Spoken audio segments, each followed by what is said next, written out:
Etem Abdülkadir Hacı.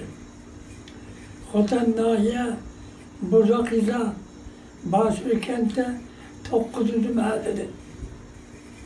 Ben 2 yıl oldu Suudi Arabistan'da yetvatmam. Benim ballarım Xotan'da. Ben bu oğullarını okumayım ben.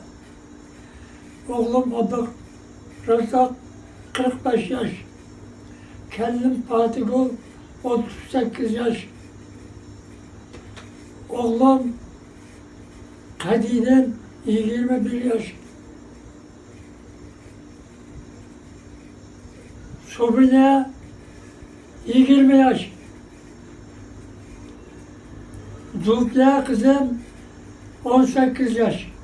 Muşulave'den bir kuruluşuna arzu kılvatımın halkara hükümet tarafından bunu bir süreç çıkarıp havalını yokturup verse. Diyen iltimasım var.